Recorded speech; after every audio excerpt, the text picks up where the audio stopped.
Rick,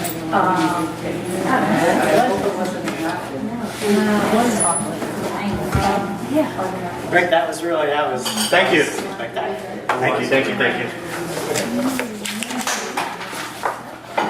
All right. Okay, so anybody can say anything and we'll take off on that. But actually, you know, life is basically improv. And we're going to actually have to do some of that to some extent because we had this whole program planned. But the problem is that we had too long of a program plan. So we're improvising by cutting part of our program out. Yeah. Yeah. You know, we were sitting there thinking, we only have 20 minutes, what are we going to do, But Steve had an idea. Changing light bulbs. Ideas hang suspended above heads like light bulbs, waiting to send surging currents of thought. Electrical impulses imply powers of reasoning, wattages of understanding, realizations that lay grounded to the fuse box of our mind. But sometimes the circuit overloads, the bulb pops, discolors the whiteness with its cheesy charcoal gray. Poor decisions result in thinking outages, leaves us in darkness, fumbling about with our mistakes and blown circuit breakers. Don't call the repairman. Ideas can be recharged. Change the bulb. Bad news, Steve. It didn't go well. But ideas just come. And I almost could swear, though they enter my mind, they don't start out in there. Ideas just come. And I can't tell from where. Ideas just come. And this much I can say. They aren't from outer space, but from so much nearer and further away, from somewhere that isn't a place. They come in a torrent. They come in an ooze, in fragments, or fully intact. Perhaps from that extra proverbial muse, or something at least as abstract.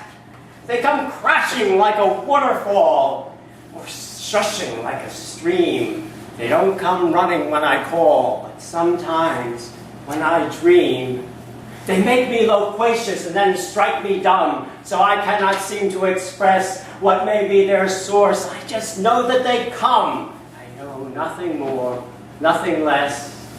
Ideas just come and then disappear back to somewhere that isn't a place.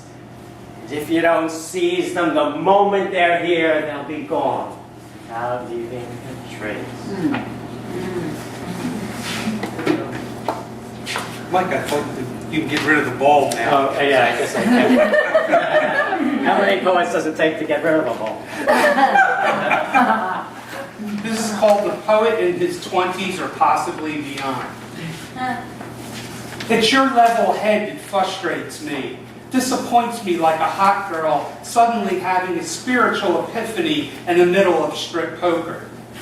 It's your voice of reason that takes all the fun out of being illogical, leaving no room for debauchery, and no debauchery experience on a poetry resume looks bad. You are too sensible to take chances, to be an accessory to consequence, too safe for a dash of danger, too vanilla for experimentation. Your wild side is so controlled, you make Saturday night feel like Sunday morning. Give me the damn matches, I'll light the fuse.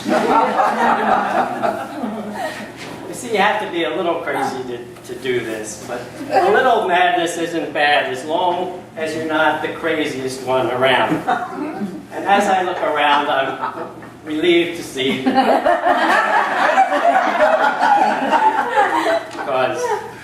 I have been to Bedlam, and I can guarantee that mad as I am, madam, there are madder men than me. There are madmen who fear nothing, and those who are unnerved. Many rush off frothing, a few are more reserved. Certain madmen feel the need to dress as ladies do. Some are madder far than me, and nearly as lovely as you. Some madmen sit in silence, as if they cannot be but still, while others are given to violence and give in to the impulse to kill. There are madmen locked away, those who walk the street. Some stand beneath the moon and bay, though most are more discreet. I've seen the sleazy and celestial, the fettered and the free. I've met the worst and bestial, and it is clear to see that madness, madam, is a matter of degree. And I assure you, madam, there are madder men than me.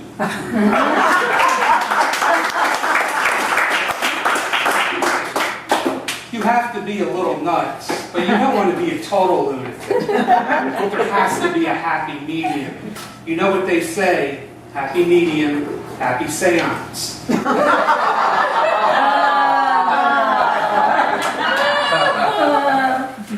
Seance. Last night I held a seance, called upon the spirit of Ponce de Leon, but no curtain lifted. The chandelier did not break into spooky song. The candle burned, simply mortal.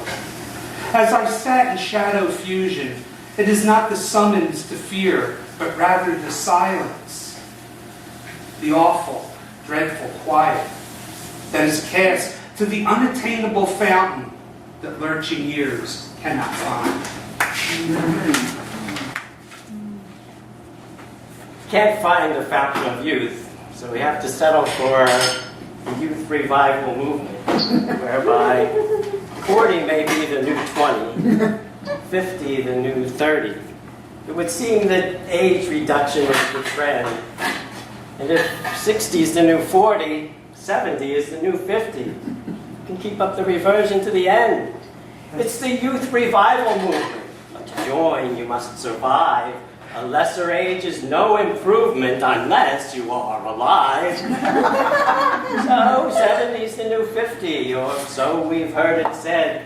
For each age we attain, we claim a younger age. Instead, we may say 80 is the new 60, and 90 is the new 70, and 100 is the new 80. It's the same old day. Just as long as your spirit doesn't die. Spirit. This starts off with a little quote from Ali Sheedy as Allison in the Breakfast Club. When you get older, your spirit dies. It just happens. Maybe we get tired like a pair of eyes, exhausted from all that sight. Maybe we get sad like funeral rain and deep-gutted goodbyes. Maybe it's the train leaving with us not being on, watching it roll away from the station along with our youth. Maybe we don't give a shit anymore, like a tired old soldier walking off the battlefield of empty shell casings. Maybe it's E, none of these, because many times that is the only answer. Spirit is free. It keeps moving with or without us. Steve mentioned funeral rain, and that is typical of a funeral. Somehow the rain seems to like funerals as much as it used to like circuses. It doesn't rain at every funeral, but you used to complain that everyone you ever attended seemed to begin beneath a weeping sky and end with a labored slog through a graveyard bog. You always hated muddying your good shoes on burial grounds, and it seemed to happen every time you wore them, since your good shoes got little use between funerals. Well, today, the funeral is yours. And as you might have guessed, it's raining again. But for once, good shoes are staying nice and dry inside the box. Oh. The funeral. I got a punch of pain, up close and personal, in my face, streaming out my eyes into the raw March morning. I saw people I knew. They no longer looked the same. I knew I didn't either. A man shouted, "Trumpeter!" and taps was played. Then they folded the flag, with the widow barely whispering, "Thank you." A woman called me by name, identified herself to the blank expression of my face, searching for somewhere to hide. I took her hand, did my best to convince her that I did remember her. It was a good lie, because she managed to smile. Behind her stood a cousin, who I last saw as an adolescent. We shook hands and he lost control, so I hugged him and turned away, suddenly lost in some other time. Where there were pool parties, hamburgers over charcoal, pop songs from transistor radios, and I pictured Billy's face in the family album of my mind. I sat in silence as the car rolled through the cemetery gates, dodging potholes and mortality. But just so we don't take all the fun out of the fun roll.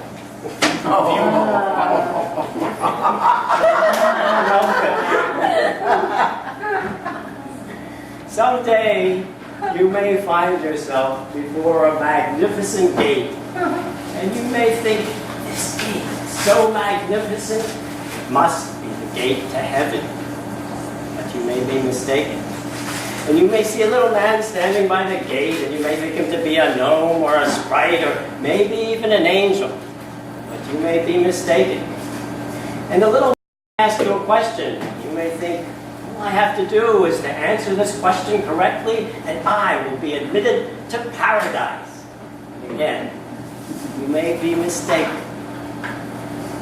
You may pass, said the greeter who stood at the stile. You may pass, he said, or fail.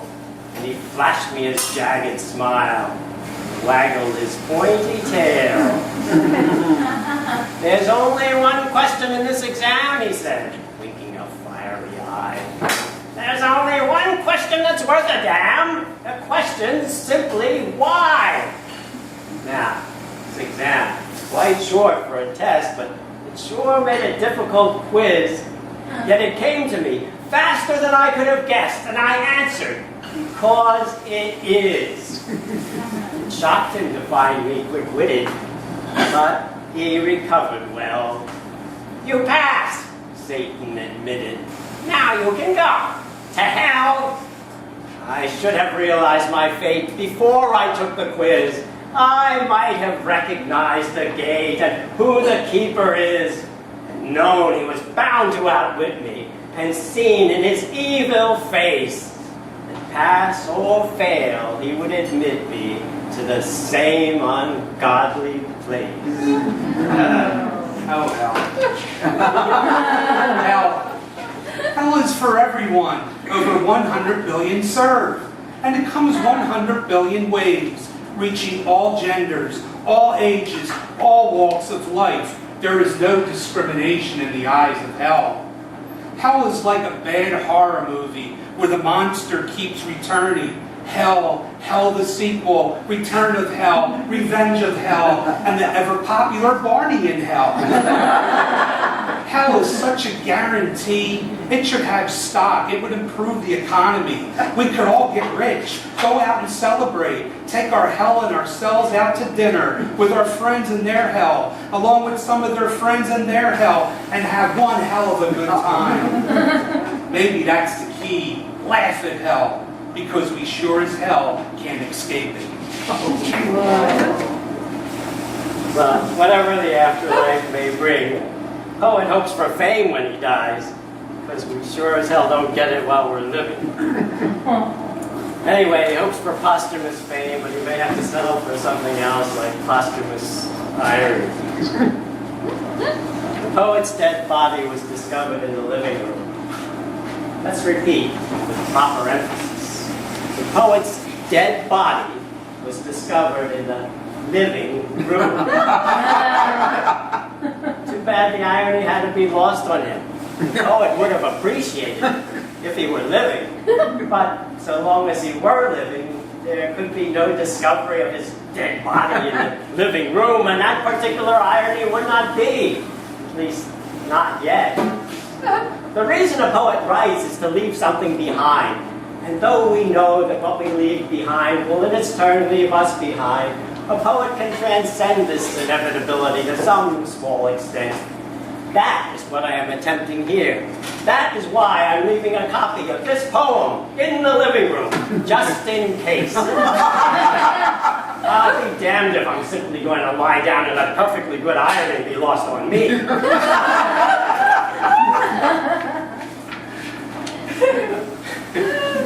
We can make our bid for fame and fortune while we're living, too. 4 a.m. commercial.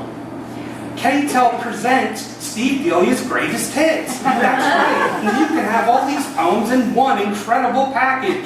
These are the poems that never made it. The sign of a true artist. Obscurity. So forget Ginsberg. He made too much money anyway. These are the poems that kept Delia poor. Yes, all your favorites are here. So obscure, we can't even name them. And if you act right now, you'll receive completely free favorite Pew losers. 25 of our favorite poems rejected by the Pew Foundation. These are the poems that never made them famous. So fill your home with the voices of dead poets now. To order your collection, call 1-900-STEVE-WHO. That's 1-900-STEVE-WHO.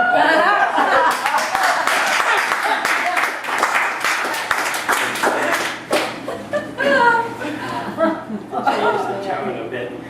Poets aren't the only ones who are unappreciated till it's too late.